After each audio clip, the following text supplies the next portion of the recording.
آواز دے کے کہا قتلن قتلن قتلا، مجھے قتل کر دیا گیا، مجھے شہید کر دیا گیا۔ لو عزیزو 25 رجب کا دن آیا، امام موسیٰ کاظم اس دنیا سے چلے گئے، معصومہ کم یتیم ہو گئی، امام رضا یتیم ہو گئے، جس کے 18 بیٹے تھے، جس کی 19 بیٹیاں تھیں۔ اس کے لیے زندان بان نے 4 مزدوروں کو بلایا، مزدوروں سے کہا گیا زندان میں ایک بے وارث مارا گیا، اجرکم اللہ، زندان میں ایک بے وارث مارا گیا ہے، تمہیں آنا ہے۔ اب مزدوروں کو بلایا گیا۔ تاریخ بتاتی ہے آج 25 رجب کے دن صبح کے وقت ان کے رہنے والے کچھ مومن بغداد میں پہنچے، انہوں نے چاہا، مطالبہ کیا، ہم امام موسیٰ کاظم کی زیارت کرنا چاہتے ہیں، ہم امام موسیٰ کاظم سے ملنا چاہتے ہیں۔ انہیں نہیں پتا تھا ہمارا امام تو دنیا سے چلا گیا، جس سے ملنے آ گئے ہیں وہ دنیا سے چلا گیا۔ انہیں قصر کے محل کے ایک جگہ بٹھایا گیا، ایک جگہ پہ بٹھا دیا گیا، کہا بولو سامنے دروازہ ہے، ابھی دروازہ کھلے گا، تمہارا امام آئے گا، زیارت کر لینا۔ یہ قوم کے رہنے والے مومن جو 25 رجب کو وہاں پہ پہنچے تھے، سارے بیٹھے ہوئے۔ اب تصور کرو تمہیں کہہ دیا جائے سامنے دروازے سے تمہارا امام آئے گا اور تم اس انتظار میں ہو کہ ہمیں امام سے ملنا ہے، کیا سوچتے ہو گے؟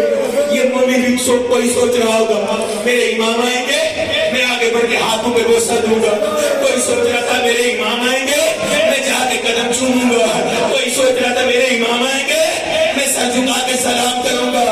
ارے یہی سوچ رہے تھے، اتنے میں دروازہ کھلا، 4 مزدوروں کے کاندھوں پہ موسیٰ کاظم کا جنازہ، آواز دینے والا کہہ رہا تھا ھذا امام الرافضہ، یہ رافضیوں کے امام کا جنازہ، یہ رافضیوں کے امام کا جنازہ ہے۔ امام موسیٰ کاظم اس دنیا سے چلے گئے۔ جب امام اس دنیا سے چلے گئے، فاطمہ معصومہ یتیم ہو گئی۔ میں کہتا ہوں فاطمہ معصومہ، فاطمہ معصومہ بڑی مصیبت ہے۔ یقیناً دل میں یہ آرزو تو ہوگی کاش میں اس کو کعبہ کے تابوت کے پاس ہوتی، لیکن نہیں تھی۔ لیکن ہمارا سلام زینب کبریٰ کا جو دیکھ رہی تھی بھائی کا لاشا، ایک مرتبہ آواز دکھا اما فیکم مسلم، ارے کیا تم میں کوئی مسلمان؟ تمہیں سلامت رکھے۔ آج شب شہادت ہے نا، شب شہادت امام موسیٰ کاظم ہے، اسی لیے چاہتا ہوں مصیبت کا ایک اور جملہ پڑھ دوں کہ امام موسیٰ کاظم اتنی مصیبتوں کے بعد امام موسیٰ کاظم کو جنازے کو مزدوروں نے اٹھایا، پورے بغداد پہ لے کے آئے۔ یہاں پہ جملہ سخت ہے، مجھے ڈر لگ رہا ہے کہیں توہین کا پہلو نہ نکلے، لیکن ایسا نہیں ہے انہوں نے آ کے جنازہ پورے بغداد پہ رکھ دیا ہو۔ پورے بغداد پہ جنازہ رکھا نہیں گیا، اس طرح رکھا نہیں گیا جیسے لاوارث چیز کو پھینک کے چلے جاتے ہیں۔ وہ جو جنازہ رکھا گیا لاوارث جنازہ، کہاں ھذا امام الرافضہ، یہ رافضیوں کے امام کا جنازہ ہے۔ پورے بغداد پہ شیعہ جمع ہوئے، شیعہ جو جمع ہوئے، امام موسیٰ کاظم کا جنازہ موجود ہے۔ بعض نے کہا ہمارے امام کو ہارون نے قتل کیا ہے، بعض نے کہا نہیں نہیں، امام اپنی طبیب اور دنیا سے گئے ہیں۔ اتنے میں ایک شیعہ آگے بڑھا، کہا تم نے کیا امام کا مجبور سمجھا ہے؟ امام خود جواب دے گے۔ وہ امام کے جنازے کے قریب آیا، ذرا چہرے سے کفن اٹھایا، کہا مولا آپ خود بتائیں قتل ہوئے یا اپنی موت میں؟ امام موسیٰ کاظم کے لبیرے فرمایا قتلان قتلان قتلان، ارے تمہارے امام کو قتل کر دیا، تمہارے امام کو قتل کر دیا گیا۔ جنازہ پورے بغداد میں آیا، یہاں پہ حاکم کے قبیلے سے ایک شخص سامنے آیا، تلوار لے کے آیا، کہا جنازہ میں اٹھاؤں گا، دفن میں کروں گا۔ کچھ شیعہ مومن آگے بڑھے، اب تو جنازے کو اٹھایا گیا، قبرستان میں لے کے گئے۔ موسیٰ موسیٰ کاظم کے جنازے کو دفن کر دیا گیا، بس میں نے مصیبت ختم کر دی۔ امام موسیٰ کاظم جب بڑی مصیبتیں اٹھائی، امام موسیٰ کاظم کو جب کفن پہنایا گیا، بڑا قیمتی کفن جس پہ پورا قرآن لکھا ہوا تھا، وہ امام موسیٰ کاظم کے نصیب میں آیا۔ میں کہتا ہوں موسیٰ کاظم بڑی مصیبتیں اٹھائی،